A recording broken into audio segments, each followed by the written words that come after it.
en 1948, le corps va renaître et en 1967, avec Yerushalayim, on a un cœur qui bat. Dans ce corps-là, il y a un cœur qui bat et donc on disait cette fameuse image la prophétie d'Ézéchiel des ossements desséchés se passe en 2 étapes. Première étape, il y a quelque chose dans le corps qui se passe, mais il n'y a toujours pas d'âme. Et ensuite, il y a une âme. Et donc, c'est une prophétie qui parle un petit peu de ce que nous sommes en train de vivre. On vit un processus de Géoula qui n'est pas terminé, évidemment. On a encore des ennemis, on a encore des difficultés. C'est avec beaucoup d'émotion que je peux vous dire que mon fils est parachutiste. Ah oui. Il est rentré il y a 2 mois. Voilà. Et donc, quand je vois les parachutistes qui libèrent Jérusalem, ça m'émeut profondément. Qu'Hachem protège tous nos soldats. Ouais, tous, qu'ils soient protégés. Ils sont protégés par la force des prières, évidemment, par la force de l'étude de la Torah. C'est une force extraordinaire, ce que nous sommes en train de faire, d'étudier la Torah. On donne des énergies cosmiques à ceux qui sont là-bas et qui tiennent les armes et qui sont là pour nous. Alors, on va reprendre la musique tout à l'heure. En attendant, un cours sur Jérusalem, un cours sur Jérusalem qui est juste avant Shavuot. C'est pas par hasard si la date de Jérusalem c'est le 28 Iyar et nous sommes à moins d'une semaine du don de la Torah. C'est-à-dire que dans ce processus-là, pour retrouver les émotions de la Torah, pour se dire que la Torah c'est pas angoissant, c'est pas des contraintes, c'est pas des interdits, c'est pas des punitions, c'est juste notre cœur qui bat. C'est la réalité de notre présence ici, c'est que nous étions tous au pied du Sinaï, il y a 3500 ans, que nous avons tous reçu la Torah. Et chaque année à Shavuot, qu'est-ce qui se passe? On ne fête pas le don de la Torah, ça n'a aucun sens. On est à nouveau au pied du Sinaï, en train de recevoir la Torah. Et pour être capable de la recevoir, il faut que je passe par la date d'aujourd'hui, 28 Iyar. Cette date, je vous ai dit, c'est également la date du décès du prophète Samuel, dont le tombeau a été libéré en même temps que le Kotel, le jour de sa Iloula, le jour de son décès. Lui qui est né après 19 ans d'attente de stérilité de sa maman, exactement en parallèle avec Jérusalem qui est arrivé 19 ans après que l'État d'Israël soit né. D'accord? Donc, on va essayer de comprendre la centralité de Jérusalem dans notre judaïsme, dans notre Torah, dans ce que nous faisons. Vous savez qu'on se tourne vers Jérusalem 3 fois par jour, que quand un couple se marie, on casse un verre et on dit « si je t'oublie Jérusalem, que ma droite m'oublie, ma droite c'est ma force ». C'est-à-dire que j'ai plus de force, j'ai plus rien si j'ai oublié ce qu'est Jérusalem. Vous savez on termine Pessah en disant l'an prochain à Jérusalem. Vous savez que toutes les années à Tisha B'Av, on jeûne, on pleure et on prie pour que Jérusalem soit entièrement reconstruite et qu'on ait la possibilité librement, sans émeute, sans inquiétude, et même de reconstruire nos temples. C'est l'objectif, de reconstruire le 3e temple. Donc Jérusalem est centrale dans notre vie.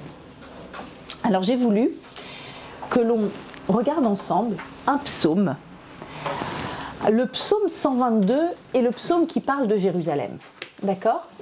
Et on va le lire ensemble et on va essayer de comprendre pourquoi Jérusalem est tellement centrale.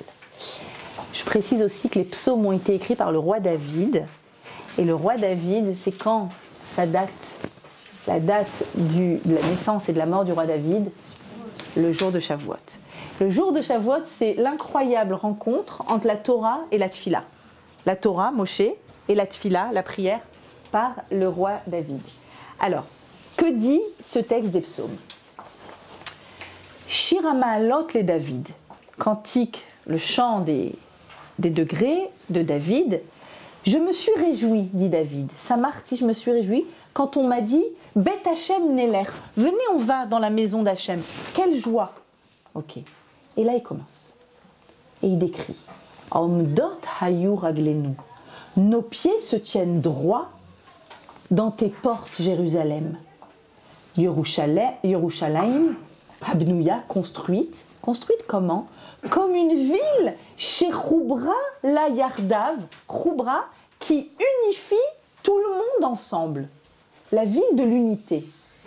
Là-bas sont montées Shifteya, les tribus de Dieu, qui témoignent pour Israël de remercier le nom de Dieu. Parce que c'est là-bas que sont assis établis les sièges de la justice. On parle ici du Sanhédrin pour la famille de David. Je m'arrête et on commente, d'accord? Et ensuite, je vais voir la suite. Nos pieds se tiennent debout dans tes portes, Jérusalem. Qu'est-ce qu'on est en train de dire? Donc, on est content d'aller à Jérusalem. Ok, évidemment, on est content d'aller à Jérusalem. C'est-à-dire quoi? Mes pieds se tiennent droits, se tiennent debout. Le Malbim, un grand commentateur, nous explique comme ça. Il dit, avant même d'y arriver, on n'est qu'aux portes de Jérusalem et déjà nos pieds trouvent un soutien et permettent à tout notre corps d'être vivant et complet. De quoi on est en train de parler? C'est quoi nos pieds? Nos pieds, c'est ce qui nous font avancer. C'est ce qui crée un mouvement à l'intérieur de nous. On ne veut surtout pas être inerte. On veut être dans une dynamique de transformation, de changement. Pour ça, on a la Torah, certes, et pour ça, on a Jérusalem. Que se passe-t-il quand nos pieds, le matin, nous disent « Non, pas les nerfs. Non, pas la force. Non, comment je vais mener ce nouveau combat? J'ai encore un combat à mener. Comment est-ce que mes pieds vont me porter pour mener ce combat ?» Et ce combat, ça peut être un combat de Parnassa, un combat familial, une difficulté à relever dans des liens qui sont compliqués, quelque chose qui m'écrase, qui m'abat et qui fait que mes pieds refusent de se mettre debout. Ils me disent non, avec un dialogue intérieur, tu ne vas pas y arriver. C'est pas possible. Comment tu vas tenir encore cette secousse?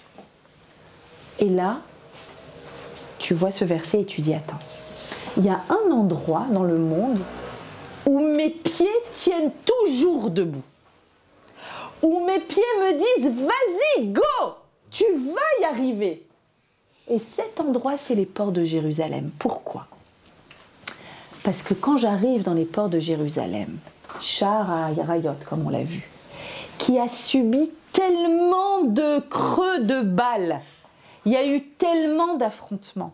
Quand j'arrive près du Kotel et que je sais combien de siècles nous avons pleuré et nous avons souhaité y arriver et on n'a pas pu, et depuis, on l'a vu dans le film, depuis 1948, il n'y avait plus aucun accès au Kotel. Et avant ça, un accès minimal et extrêmement dangereux.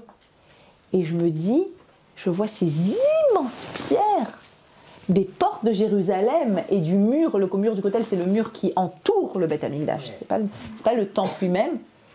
Et je les regarde et je leur dis, et vous, vous êtes encore là, debout? Vous avez tenu ces 2000 ans de lutte et de combat et vous tenez bon. Et de voir Jérusalem tenir, ça me donne immédiatement une force et je me dis, j'ai la force.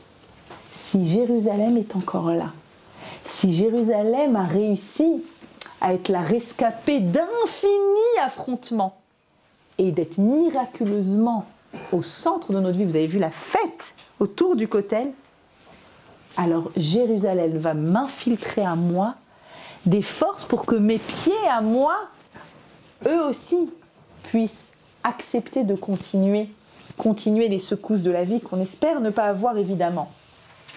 Donc elles trouvent un soutien et elles permettent à tout le corps d'être vivant. C'est ça qui est important. Comment est-ce que je sais que mon corps est vivant? En gros, si mes jambes bougent.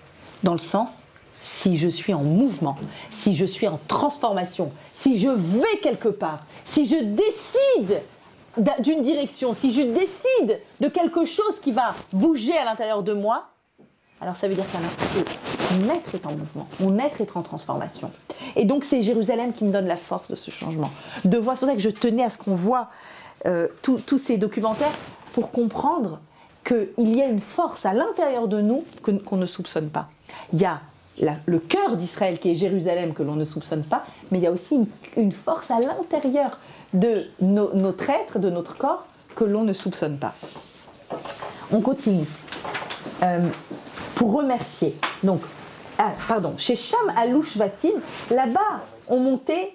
Toutes les tribus d'Israël sont montées là-bas, et c'est une ville Khoubra, là, Khoubra, vous entendez le mot Chaver dans Khoubra, Chaver, les amis. C'est la ville des 12 tribus d'Israël. Qu'est-ce qu'on est en train de dire? Où les 12 tribus montaient. Cette ville-là, elle ne supporte pas la division. Cette ville-là ne supporte pas la dispute. La ville de Jérusalem, coucou, bienvenue, oh, coucou. Excellent. Cette ville-là, alors vous savez où elle est située? Elle est située au niveau des tribus d'Israël qui ont reçu le partage de la terre. Elle est située dans la part de Binyamin. Alors pourquoi Binyamin? Binyamin est le seul des enfants de Jacob qui n'a pas pris part à la vente de Yosef. Donc qui n'a pas été impliqué dans une dispute dans la fratrie. Et il faut savoir aussi que Jérusalem est à la limite entre le territoire de Juda et le territoire d'Israël. C'est-à-dire que Israël est volontairement l'endroit de la rencontre de tout le monde, de toutes les couleurs, de tout ce qui peut exister dans le peuple d'Israël. Qu'on soit pratiquant, pas pratiquant, qu'on vote à droite, qu'on vote à gauche, qu'on soit d'un judaïsme de telle tendance ou de telle tendance, Jérusalem est le lieu du lien. C'est-à-dire qu'en arrivant à Jérusalem, tu vois toutes tes sœurs au kotel, elles sont différentes. Il n'y en a pas deux les mêmes. Et tu dis, si on est toutes là, c'est qu'on est sœurs. C'est qu'on est sœurs. C'est qu'il y a un lien entre nous toutes. Parce qu'on est toutes liées à ce qui crée l'intériorité, à ce qui crée notre cœur et notre poumon. Je vais vous dire exactement, dans les mots du Malbim, il dit comme ça. Ah, c'est la suite. C'est la suite. Donc, verset 5, c'est là-bas que se trouve la justice. Donc, la justice sort de Jérusalem. On aime Jérusalem parce que comment dirais-je, un tribunal juste sort. C'est terrible d'être victime d'injustice. Donc le Sanhédrin, etc. C'est toutes les fameuses chaises du Mishpat. Et puis regardez ce verset 6, incroyable. Sha'alou shlom Yerushalayim. Demandez à Jérusalem comment elle va. Quand vous arrivez à Jérusalem, nous dit David Améler, le roi David, allez vers ces pierres et dites-leur, comment ça va vous? Ça va? Vous vous sentez bien? Comment je peux t'aider? Comment? Et alors elles nous répondent. Regardez, elles nous répondent. La réponse c'est Yishlayu o Avaïr. C'est la réponse de Jérusalem. Elle nous dit, ben en fait ça dépend. S'il y a de la chalva, de la sérénité dans ceux qui t'aiment, alors moi je vais bien. Que dit le Malbim là-dessus? Regardez les mots du Malbim. Notre force intérieure qui relie les organes entre eux. Le Malbim, il dit comme si toutes les tribus d'Israël qui arrivent, chacune c'est un organe d'un corps. Maintenant, le corps c'est un tout, on est d'accord? Chaque tribu c'est un organe. Et notre force intérieure, c'est ce qui relie tous les organes pour faire un corps qui fonctionne. Demandez à Jérusalem, étant donné quel est le lien entre tous les organes, si tu lui demandes comment va le corps, tu demandes à quelqu'un comment va ton corps, eh bien, il va te répondre, ben, ça dépend des organes. Est-ce que tous mes organes sont liés au cœur? Et s'ils sont liés au cœur et qu'ils sont liés entre eux, alors tout le corps va bien, dit le commentaire du Malbim. C'est extraordinaire, une symétrie absolue entre un corps et le peuple juif et Jérusalem, qui est le cœur du corps. D'accord? Donc il dit, Yishlayu o Avaïr, si ceux qui aiment Jérusalem ont une chalva, une sérénité intérieure, alors moi je vais bien. Parce que l'essentiel de Jérusalem, c'est l'unité du peuple. Et alors c'est quoi la chalva et le shalom? Vous voyez que c'est des mots très proches, shalom, shalva, presque le même mot. Le shalom, c'est être en paix avec nos ennemis extérieurs. Et shalva, la sérénité, c'est être en paix à l'intérieur, les uns avec les autres. Alors demandez à Jérusalem comment elle va vous répondre. Ben, moi, comment je vais? Ça dépend de vous. Si vous êtes entre frères et sœurs, vous vous aimez, alors c'est comme si tous les organes sont reliés au cœur. Moi, je suis au top. Moi, je suis au top. J'envoie mon sang, mon oxygène partout. Tout est en mouvement. Tes jambes tiennent, tes bras agissent, tout est en mouvement. Alors moi, je vais bien. Et c'est la raison pour laquelle on dit que finalement, avoir un nouveau Jérusalem, c'est avoir de nouveau cette unité entre nous tous. Et c'est pour ça que Yom Yerushalayim, c'est un jour de grande unité parmi nous tous, parmi les 12 tribus d'Israël. Et il termine son Teilim en disant au nom de mes frères et de mes amis, à Dabrana Shalom Bar, je t'envoie du Shalom Jérusalem pour Beit Hashem, pour la maison de Dieu, à Vaksha Tovla, je te souhaite du Tov, je te souhaite du bien. Maintenant, ce Tov-là, Tov, en valeur numérique, c'est 17. 17, c'est les 17 jours du Homer qui restent après l'Akba Homer. C'est la valeur numérique du mot Tov. Tov, quand est-ce qu'il apparaît la première fois dans la Torah? La première fois, tout début. Quand Dieu crée la lumière originelle, le premier jour, c'est pas de la lumière du soleil, le soleil c'est le 4e jour. Donc le premier jour, il crée la lumière originelle, et il la regarde, il fait wow, je like. Dieu dit, Vayar Elohim, qui Tov. Il dit ça c'est Tov, ça c'est le bien absolu. De quelle lumière il s'agit? Il s'agit de la lumière intérieure, que nous possédons tous. Il s'agit de la lumière de la Torah, de ce qui se passe à l'intérieur de nous quand tout d'un coup on comprend une situation, quand tout d'un coup on envisage une situation avec beaucoup plus d'ampleur et beaucoup plus de profondeur, avec du recul, quand il y a « Oh, Sophie, j'ai envie de faire des you, trop bien, trop forte ». Et donc c'est ça le Tov intérieur, c'est le Tov qui arrive après l'Akba Omer jusqu'au don de la Torah, et quand arrive la Torah, arrive le Tov par excellence. Qu'est-ce qui se passe quand on a envie de faire Teshuvah? Qu'est-ce qui se passe quand on a envie de changer quelque chose à l'intérieur de nous? Tout à l'heure, j'ai reçu un appel d'une personne qui m'a dit « J'ai envie de faire Teshuvah, mais je suis tombée sur Internet sur des cours qui m'ont mis une angoisse incroyable, et du coup, je suis angoissée tout le temps, et je me dis « C'est dur ». Je lui ai dit « Alors, tout de suite, on va blacklister, d'accord ? Le cours, les cours, ils existent ces cours. Mes amis, ces cours existent. Il faut faire attention. Des cours qui t'angoissent et qui te donnent le sentiment que la Torah, c'est pas Tov. Que c'est juste quelque chose qui te limite, qui te restreint, qui t'inquiète, dans lequel tu dois être tout le temps au taquet. Non. Bien sûr qu'il y a des commandements, bien sûr il y a des mitzvot. Mais c'est d'abord Tov. D'abord, il doit y avoir un sentiment de shalva, de sérénité.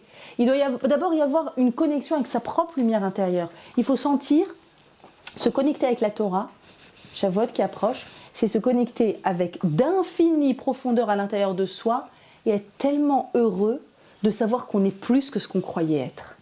J'ai plus de force dans mes jambes, j'ai plus de mouvements de transformation, j'ai plus de relations avec les gens autour de moi, j'ai plus de compréhension dans ma vie, j'arrive à être plus fertile, à créer des choses différentes. Et c'est ça l'objectif de ce Yom Yerushalayim, juste avant Matan Torah. Rien n'est un hasard, c'est pas un hasard.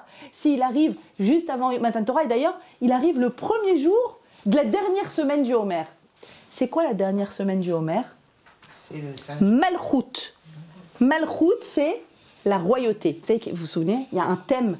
À chaque semaine, on travaille sur une qualité. Alors en fait, on dirait que les 6 premières semaines, on travaillait vraiment sur des traits de caractère, mais la 7e semaine, la dernière semaine, c'est plus une façon d'être. C'est quoi la royauté? De qui on parle? De Dieu? De nous? De notre stature Kate Middleton. Vous ne le saviez pas? Il y a du Kate Middleton, il y a de la royauté, mais en plus à l'intérieur de nous tous. Les premières semaines, je vous rappelle, première semaine, on avait travaillé sur le chesed, la générosité. La deuxième semaine, sur la discipline, la rigueur, se mettre des limites. La 3e semaine, on avait travaillé sur la compassion. Ensuite, la constance. Je décide d'aller au sport, j'y vais vraiment. Voilà. N'est-ce pas, je me le dis à moi-même. Ensuite, l'humilité, être à sa place. Ensuite, on avait travaillé sur, la semaine dernière, créer des relations, être capable de créer des bonnes relations solides. On est d'accord qu'il y a du boulot dans tout ce qu'on vient de dire. Une fois que tout ça, c'est des traits de caractère. Une fois que ces traits de caractère, alors évidemment, il faut plusieurs Homères pour y arriver, mais chaque année, on fait un peu mieux. Une fois que ces traits de caractère sont là, à l'intérieur de nous, dernière semaine, la royauté, c'est la dignité, c'est la noblesse, c'est avoir un port de tête haut. Non pas parce qu'on est orgueilleux, parce qu'on a la chance d'être sélectionné VIP des miracles qu'on a vus ici. Les miracles, le miracle de la guerre des 6 jours, il est exceptionnel, qui était une guerre en 6 heures, comme on a dit, de réussir quand on est si peu nombreux, si peu armés, si peu aimés, on a une coalition autour de nous et on réussit comme ça, en claquant des doigts pratiquement, avec la force des tfilotes évidemment. L'armée a réussi, la force des tfilotes, la force de la Torah, a réussi ce miracle incroyable. Et rappelez-vous ce qu'on a dit, le miracle du commandant qui survole l'Égypte et qui dit « ne faites rien », le miracle du code qui change, Anab, Anab, Anab, il raccroche. C'est un truc de dingue, le code il change la veille au soir, ils ont pris une cuite, ils ne se réveillent pas le matin. Mais attendez, qu'est-ce qui se passe là? C'est pas possible. Qu'est-ce qui se passe? Une coalition de toutes les armées contre Am Israël et ce petit peuple minuscule, vous savez que fait de soldats survivants des camps, d'accord? Ou enfants de survivants des camps. C'est juste incroyable. Et c'est une résurrection. C'est ça que je voudrais dire. C'est une résurrection. C'est vraiment un peuple qui revient à la vie. Son corps s'était mis en place en 1948 et tout d'un coup, il y a son âme qui apparaît. Il y a eu un mouvement de Teshuvah extraordinaire en 67, mais malheureusement, on a la mémoire courte. Et c'est pour ça qu'on essaye ici de se rafraîchir la mémoire et de se dire, mais attends, c'est quoi cette malchoute de me dire que j'ai été sélectionnée VIP de faire partie de ce peuple qui a eu le droit d'avoir ces miracles-là, d'avoir le droit de pouvoir revenir dans la terre de mes ancêtres, d'être encore là maintenant, de pouvoir transmettre ça à ma génération d'après. Extraordinaire. Non seulement je suis porteur de ça, mais je dois la transmettre à la génération suivante. Et ça, c'est le lien avec Hana. Je vous ai dit que Shmuel, le prophète Samuel, c'est sa date, 28 Iyar aujourd'hui. Et le prophète Samuel est né de la prière la plus incroyable de tous les temps. La prière de Hana. Le groupe se rappelle très bien, et Hana, ici présente, se rappelle encore mieux. C'est la plus belle prière. En fait, aujourd'hui, nos livres de prière, toute la façon du peuple d'Israël de prier, elle est quoi? Elle est issue d'une femme, un jour, à Shiloh, avant l'époque du roi David, d'accord, qui est stérile depuis 19 ans. Ça fait 19 ans qu'elle n'arrive pas à avoir d'enfant. Et là, elle craque, mais complètement. En fait, quand est-ce qu'elle craque? Quand son mari lui dit « Hana, et Allah khalas, je t'aime, I love you. Viens, on vit de notre amour, et ok, ça, on n'a pas dans la vie. » Et là, elle dit « Non, ça, c'est pas possible. Si même mon mari, il a baissé les bras, non. » Et là, elle fait la plus belle prière de tous les temps. Le prophète Élie la croit sous, parce qu'elle balbutie, elle sanglote, elle est prostrée contre elle, sur elle-même, elle sanglote, elle balbutie, elle parle des mots, elle murmure des mots inaudibles. Il croit qu'elle est sous. En fait, elle est en train d'être la copywriter de la plus belle prière au monde. D'elle, la Gemara d'Ambrachot va apprendre comment on prie. On prie à voix basse, on murmure, on parle à Hachem comme un flot qui se déverse. On lui parle comme s'il était devant nous. Il n'y a personne autour de toi, il est devant toi, tu lui parles en français, dans ta langue, tu n'as pas besoin. Il n'y a pas de rituel. Comme ça. Le rituel, il est que pour nous aider. Mais tu peux parler la main sur la mezouza à nos grands-mères. C'est ça la prière. Et de ça, elle va être une insolence merveilleuse. Dieu, pourquoi tu m'as fabriqué des seins? Mes seins.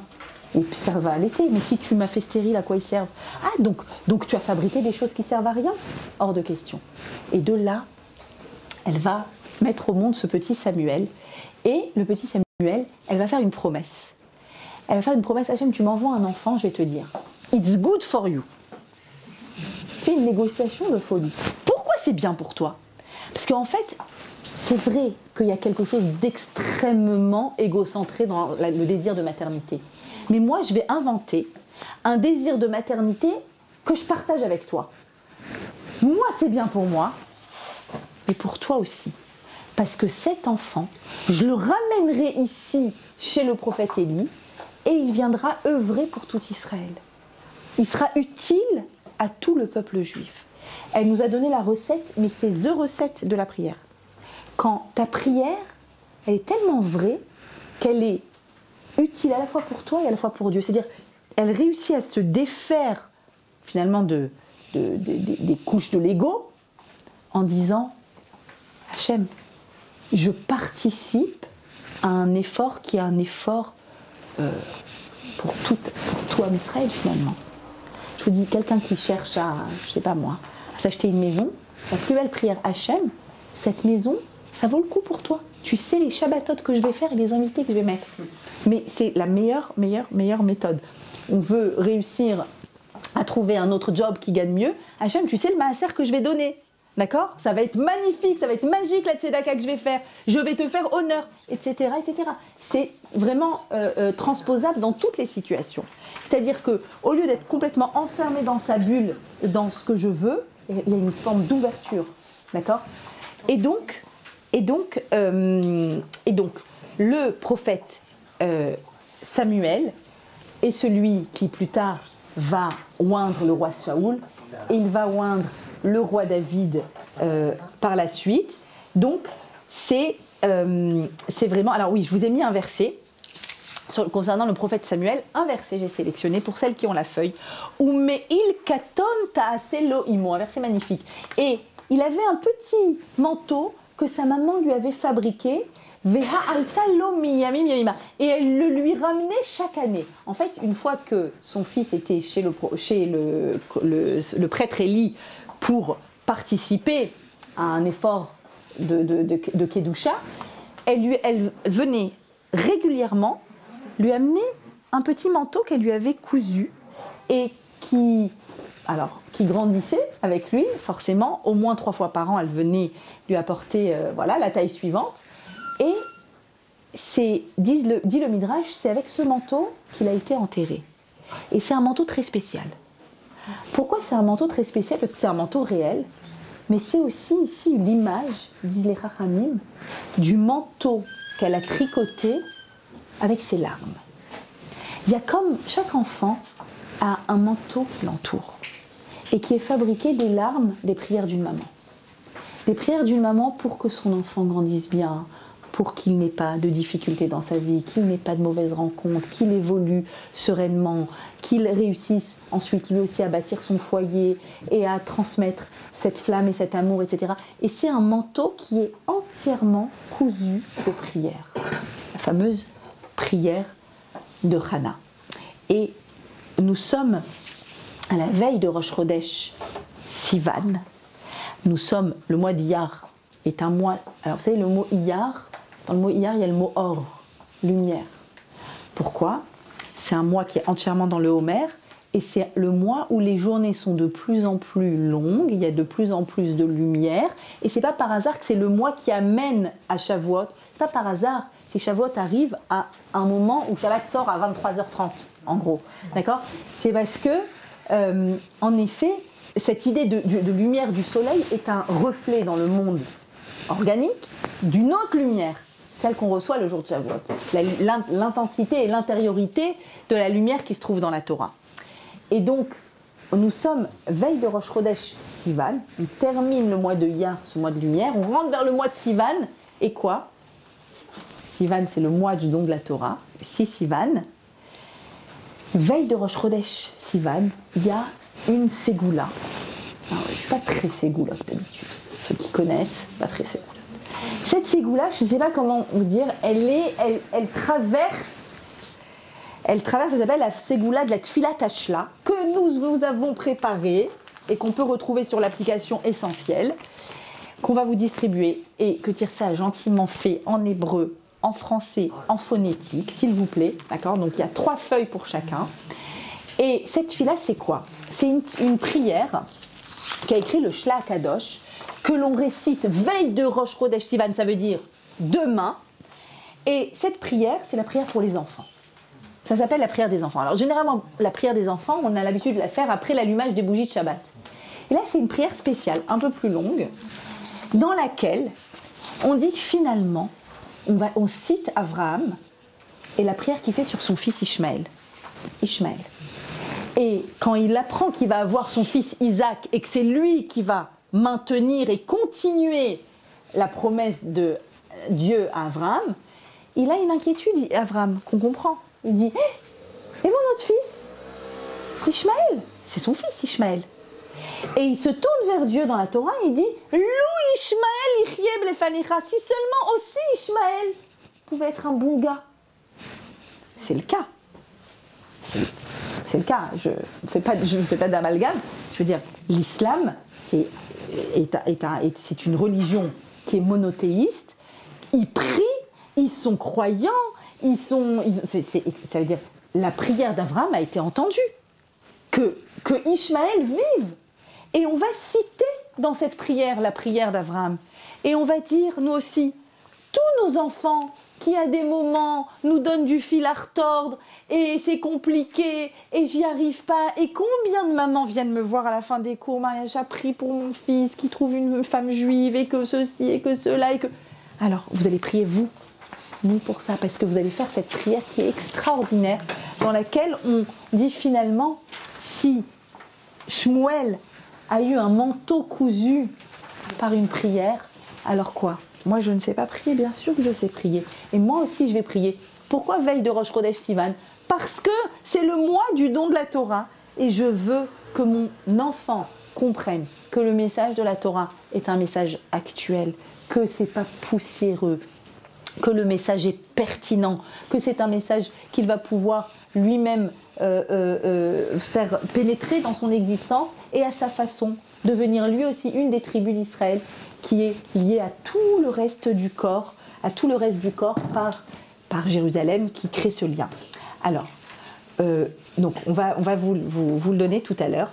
Et l'objectif c'est quoi? Eh bien l'objectif c'est cette continuité. L'objectif c'est qu'il y ait une suite. C'est que moi j'arrive à un moment dans l'histoire du peuple d'Israël, mais vous avez vu, ça a commencé il y a 3500 ans, il y a 2000 ans, il y a eu la diaspora. En 48, le corps est revenu. En 67, c'est l'âme qui est revenue. Et nous aujourd'hui, avec cette facilité déconcertante d'avoir des cours de Torah, d'avoir des billets d'avion, de pouvoir nous fertiliser, essayer de comprendre, l'objectif du mois de Sivan, c'est ça. Cette dignité, cette hauteur et la continuité. La continuité, c'est toute l'idée de Shavuot. Je m'explique. En fait, il y a écrit comme ça. Dans la Mishnah, dans le traité Rosh Hashanah, il dit comme ça, on l'avait un peu évoqué la semaine dernière, dans le cours, on dit finalement, on croit qu'il y a un Rosh Hashanah, à Tishri, c'est pas vrai, il y en a deux. Il y a un autre Rosh Hashanah, Shavuot s'appelle aussi Rosh Hashanah. Vous le saviez? Non. Est-ce que vous saviez que c'est Shana Tova là bientôt? On va expliquer. Ah, Rosh Hashanah, c'est un nouvel an de quoi? Pour le corps, pour la santé. On ne peut rien faire dans ce monde si on n'a pas un corps qui fonctionne. Rien. D'accord? On ne peut pas être percutant, on ne peut pas accomplir sa mission. Donc le corps, Hachem, donne-nous la vie. Rosh Hashanah, la pomme trempée dans le miel, donne-nous la parnassa. Sans parnassa, on ne peut rien faire. Donc il nous faut un toit, il nous faut une subsistance, il nous faut un corps qui fonctionne. Très bien. Ce corps, il a besoin d'une âme. Intériorité, du sens, de l'énergie. Être capable, quand on est soi-même plein d'énergie, qu'est-ce qu'on peut faire? On peut donner de l'énergie. Et ce qui m'a hyper émue concernant deux mamans de Momentum qui sont là, toutes les mamans qui sont, vous toutes, il y a deux mamans donc, du voyage de Momentum qui ont raconté une anecdote, je sais pas, j'ai été vraiment bouleversée par leur anecdote.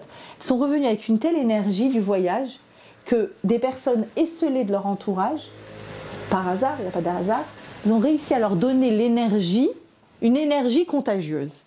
Ça, c'est la plus belle des choses, quand on est tellement rempli d'une intériorité, que cette intériorité donne de l'énergie à ce qui est à l'extérieur. Et finalement, c'est ça la fête de Shavuot. La fête de Shavuot, ça veut dire être tellement rempli par ce que me donne la Torah, que ça devient contagieux. Il y a un métier qui est sorti il n'y a pas longtemps. Influenceuse. Vous connaissez? J'adore, c'est notre métier à toutes, être une influenceuse. Pour être une influenceuse, il faut être vraiment convaincu qu'à l'intérieur de moi, ça bouillonne. Il y a une énergie, il y a quelque chose qui fonctionne en moi et que je vais pouvoir te donner. Pourquoi? Parce que par générosité, par altruisme. Alors ça, c'est la fête de Rosh Hashanah, Shavuot, dans laquelle on prie pour avoir pas qu'un corps qui fonctionne, mais une âme qui vibre. Des fois, les âmes, elles sont un peu au repos. Elles sont un peu en... Elle n'est jamais en off, l'âme. Jamais, jamais, jamais. Juste des fois, elle est un peu fatiguée. Shavuot, c'est le moment où elle se réveille. La Gemara nous dit comme ça. Ok. Alors, Rosh Hashanah de Shavuot, c'est le début de l'année spirituelle. Et elle nous dit comme ça. Elle commente la Mishnah, la Gemara, et elle dit « Amenez-moi 2 pains au temple le jour de Shavuot. » L'offrande, c'était des pains. Des chalotes, des pains. Amenez-moi 2 pains, pourquoi? Afin que les fruits de vos arbres soient bénis. Pourquoi? Parce qu'à Shavuot, c'est la date des fruits des arbres. C'est le Rosh Hashanah des fruits des arbres. Alors, c'est pile le moment au niveau agricole où les arbres sont pas en fleurs. Ça s'est appelé ça, sont fruitiers, où il y a des cerises, des grenades, d'accord? Si vous voulez que les fruits de vos arbres soient bénis, amenez-moi 2 pains. Alors là, on s'arrête. Rav Shapira, il s'arrête, il dit « j'ai pas compris ». Alors, amenez-moi des fruits et je bénirai vos fruits. Qu'est-ce que c'est que cette phrase de la Gemara? Amenez-moi des pains et je vais bénir vos fruits. C'est quoi? Quel rapport? Comprenez la question. Et là, explication des Rachamim. Non, mais je t'explique. Le pain qui est amené, c'est du blé. Le blé, ça pousse où? Par terre. Ah, ben justement. Le blé pousse par terre depuis quand? Pas depuis tout le temps. Historiquement, avant la faute originelle, le blé poussait dans l'arbre. Et comme punition, Adam a été puni, Ève, enfin puni, disons, il y a une conséquence pour Adam, c'est plutôt une réparation pour Ève, et à la terre, Dieu dit, tu donneras des ronces, et ça inclut quoi, ça? Avant ça, quand on décrit dans la Torah le jardin d'Éden, on parle de Hetz, il y a des arbres. Mes amis, quelle différence entre un arbre et quelque chose qui pousse au sol? Il y a une grande différence. Aujourd'hui, on a les deux. Hetz et Adama. Alors, le Hetz produit des fruits. Adama, tout ce qui est produit par la terre, qu'est-ce qui se passe? Ça pousse. Donc, on a travaillé le sol, ça a poussé. On est venu, c'est le moment de récolter. On récolte, et ensuite, on consomme, et ensuite, c'est terminé. Il faut tout recommencer. C'est-à-dire que quand tu as consommé ta courgette, tu as consommé ton capital courgette. Et le capital courgette ne va pas donner des intérêts. C'est un capital sans intérêt. D'accord? Tu as grignoté tout ton capital. Quand tu consommes une grenade, une olive, une cerise, tu as consommé les intérêts, tu gardes le capital. L'arbre, en soi, s'il n'y avait pas des éléments qui viennent abîmer l'arbre, des éléments extérieurs, un arbre pourrait être éternel. S'il n'y avait pas des aléas des ronces et des animaux qui grignotent un arbre, les arbres peuvent durer des centaines d'années, vous le savez. Donc, le fruit est différent de Adama. Ça veut dire quoi que le blé poussait sur un arbre et qui s'est mis à pousser par terre? En fait, il est arrivé au blé exactement ce qui est arrivé à l'humanité. Avant cette faute originelle, même si c'est complexe à comprendre, de façon simple, ça on peut comprendre. Il y avait l'éternité. Il n'y avait pas de mortalité. C'est-à-dire qu'il n'y avait pas de mortalité, ça veut dire qu'il n'y avait pas un capital qui diminue. Chaque jour, c'était un fruit en plus. N'est-ce pas? Comme un arbre. Chaque jour, c'est un fruit en plus. Devenir mortel, ça veut dire que tu as un capital, 120, Toda, 120, amène en bonne santé, et tu vas grignoter ton capital. Quel capital? Corporel. Qu'est-ce qui reste toutefois immortel?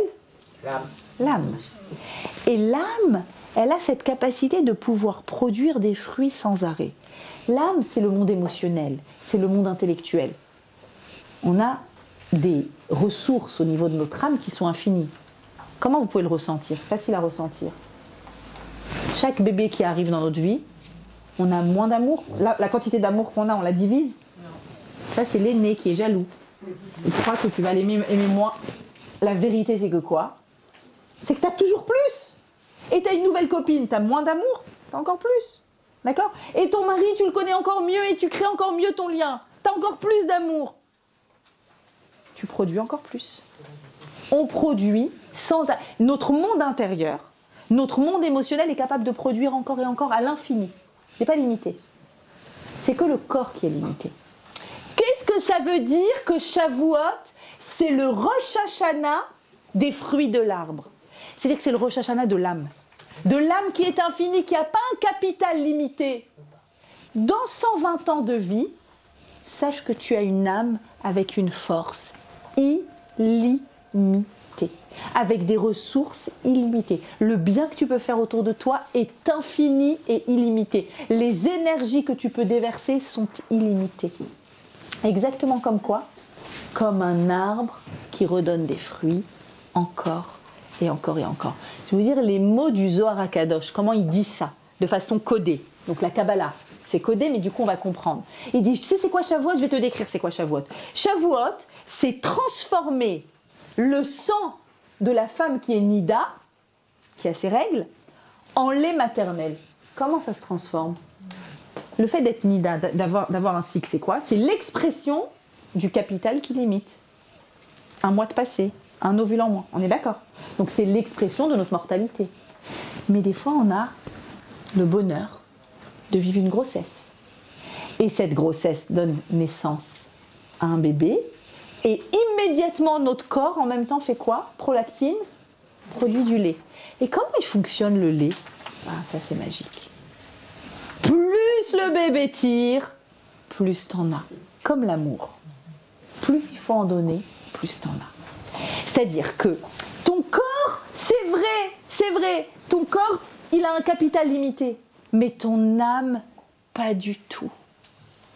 Omdot ayou raglenu, nos jambes se tiennent dans les murs de Jérusalem. Elles prennent des forces de Jérusalem. Jérusalem avait l'air d'être en train d'être oubliée, de mourir. On n'avait plus de Jérusalem. Ça faisait 2000 ans. On disait à Pessah, les Shana Abba, mais ça n'avait aucun sens. C'était désincarné. Qui imaginait que? Et avec autant de miracles, une résurrection. Une résurrection, c'est comme un corps qui était avec un capital limité et tout d'un coup, hop, il dit mais non, en fait, non. Stop, pousse, j'ai une âme. L'âme, elle est infinie. L'âme, elle veut produire. Je peux transformer. Je peux faire différemment. Je peux créer des relations. Waouh! Ça, c'est l'histoire d'une résurrection. C'est l'histoire d'une résurrection d'un peuple avec l'histoire de 48, de 67 et de notre lien à Israël aujourd'hui. Et c'est l'histoire individuelle du peuple d'Israël aussi, collective, mais aussi individuelle, de personnes qui disent « Rien, ça y est, c'est fini, je suis morte, je peux plus me battre, j'arrive plus à me battre avec cet enfant, avec ma parnassa, avec le Dieu préserve le divorce qui se passe mal, avec le khatan que je ne trouve pas, avec le... J'en peux plus. » Et là, t'as Shavuot qui arrive, qui dit « Attends. Parce que t'as cru que t'avais juste un capital qui grignote. C'est faux. Recentre-toi sur ce qui est infini à l'intérieur de toi. Et tu vas voir que tu as encore énormément d'énergie. Tu vas voir que tu peux encore produire et encore produire. Ça, c'est quoi? C'est exactement l'histoire de Ruth et de Naomi. Pourquoi c'est cette histoire qu'on lit à Shavuot? L'histoire de Ruth et Naomi. C'est ça qu'on a trouvé comme histoire à lire le jour des 10 commandements. Ruth et Naomi, c'est deux femmes mortes, vivantes. Chacune pour une autre raison. Naomi d'abord.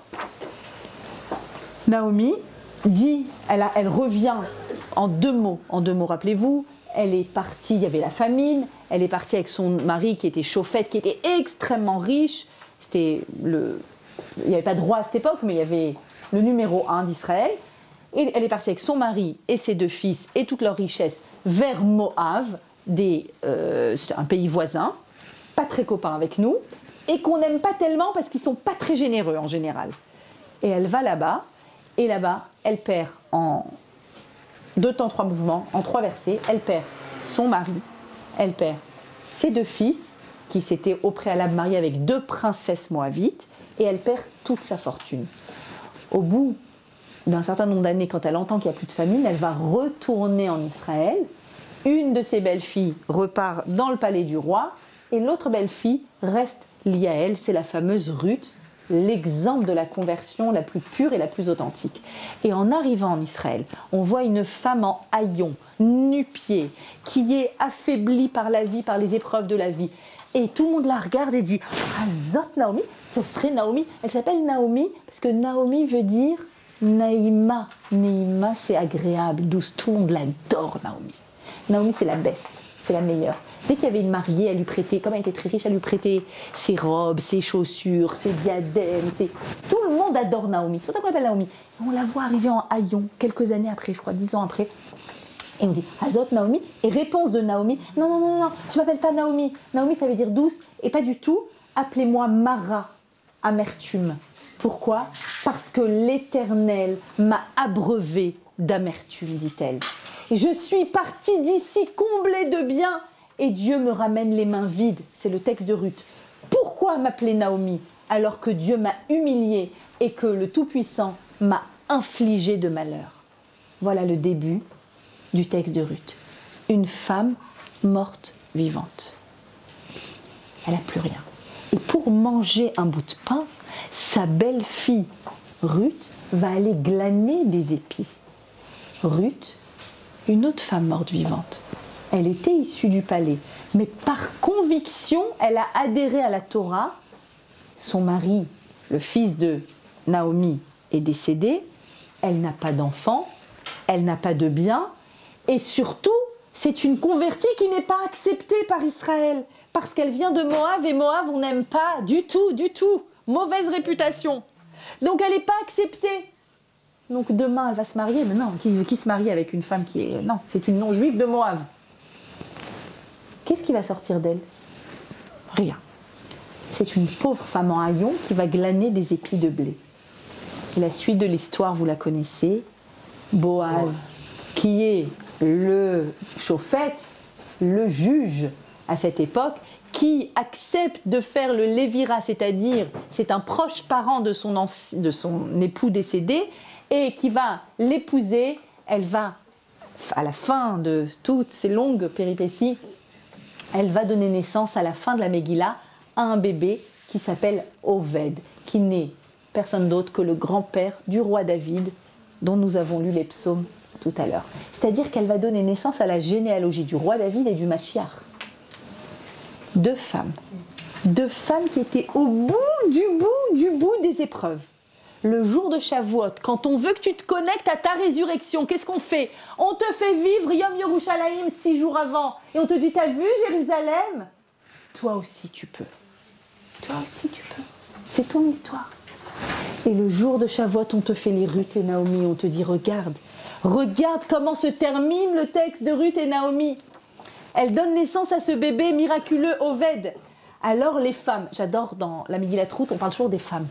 Les voisines, les femmes, elles sont là, elles regardent, elles font les you-you, elles bénissent la mariée, que Dieu te fasse comme Rachel et Léa.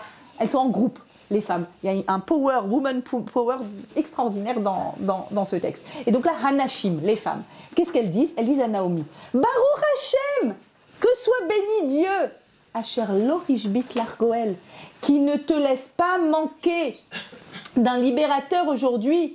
Veikare shmo beIsraël. Vous connaissez ce texte, c'est ce qu'on dit quand il y a une circoncision. Ikare shmo beIsraël. Que son nom soit grand parmi Israël. En gros, qu'il remplisse sa mission. Et il va remplir sa mission, on le sait. Alors, Vehayalach, écoutez ce verset, j'aime trop. Qu'il soit pour toi Meshiv Nefesh. Ça veut dire quoi Meshiv Nefesh ? Qu'il te ramène ton âme. Tu étais un corps sans âme. Tu disais, je suis Mara, je suis amère, Dieu me déteste. On a le droit de dire ça ? Oui, on a le droit de dire ça. Elle est fâchée avec Dieu. Elle dit, Hachem, pourquoi ? Je dis, attends, tu sais pas ce qui est en train de se passer. Tu sais pas ce que je suis en train de te préparer comme Géoula. Attends de te reconnecter avec ton intériorité qui est infinie. Et donc, la bracha des Nashim, des femmes, qu'il te ramène ton âme, Meshiv Nefesh, ou les Kalkel et Tsavater, que ce soit un appui pour ta vieillesse, parce que ta belle-fille qui t'aime tant te l'a donné, a donné naissance à cet enfant, et elle est encore mieux que 7 fils. Regardez, Vatikar Naomi et Ayeled. Naomi, la belle-mère, prend l'enfant, elle le prend, Vateshite ou Becheika, elle le met dans le creux de son bras, Vatehi lo le omenet, elle devient sa nourrice, elle lui donne des soins, et toutes les shrénotes, les voisines disent, un fils est né pour Naomi, et elle l'appelle Oved, qui est le père d'Ishaï, le père du roi David. Un fils est né pour Naomi. Non, c'est un fils qui est né pour Ruth, oui. Mais l'amour de Ruth pour la Torah, elle rentre dans la Torah, pour cette belle-mère, c'est son seul point d'appui, c'est cette femme, cette belle-mère. Elle l'aime tellement qu'elle va pouvoir lui... En fait, c'est une résurrection. On assiste ici tout simplement à une résurrection de ces deux femmes et de la lignée du roi David. Comment? À chaque fois, quand tu arrives au bout, est-ce qu'on peut ne pas arriver au bout? Pourquoi Israël est arrivé au bout avec la Shoah? On ne comprend pas. Pourquoi nous, dans nos épreuves personnelles, on se dit, mais je suis au bout, c'est pas possible. Tu arrives dans un endroit où, à partir de là, hop, tu te connectes à l'intérieur et tu fais sortir la plus belle prière. Regardez ce que dit le Midrash. On termine avec ça. Regardez ce que dit le Midrash quand Ruth voit pour la première fois Boaz, et Boaz lui dit « Miat, qui tu es? T'es qui? Je veux une définition. » Et elle répond « Anochi, Ruth, Amatecha. Je suis Ruth, ta servante. Est-ce que tu pourrais étendre Knafecha? Est-ce que tu peux étendre le pan de ton manteau sur ta servante? » C'est une jolie façon poétique de dire « Pourrait pas y avoir quelque chose ?» Et Ani Ruth Amatecha, je suis Ruth ta servante. Et là, le texte du Midrash, regardez, Ruth Rabbah, il dit comme ça. Elle lui dit, Emtsachen beinecha, je veux trouver grâce à tes yeux, mais je ne suis qu'une simple, je sais qui je suis. Il se remet à sa place et il lui répond, Chas v'shalom, pas du tout. Ein at mina amaot, tu n'es pas une servante, il fait un jeu de mots. Ela minha imahot, c'est le même mot. Tu n'es pas une ama, une servante, tu es une ima, une maman. Et ce texte-là signifie en fait toute l'ampleur et le défi du jour de Shavuot. Tu te définis comme étant limité, comme n'y arrivant pas, comme étant pas capable, et si seulement, et il faudrait que, mais si j'avais ceci, et si je pouvais cela, et si j'étais dans une autre famille, si j'avais un autre mari, et si j'avais d'autres... Tu n'es pas une ama, tu es une ima. Réfléchis seulement à ce que ton être peut produire comme lait. Le lait, c'est quoi? C'est la nourriture infinie que tu peux donner. Tu l'as et tu peux la donner. Bezrat Hashem, qu'on soit toutes ici des imaot, qu'on soit toutes des mamans, des influenceuses et capables de déverser, de nous connecter à quoi? À l'arbre fruitier qui se trouve à l'intérieur de nous. Évidemment, il y a un buffet, mes amis, il y a de la musique.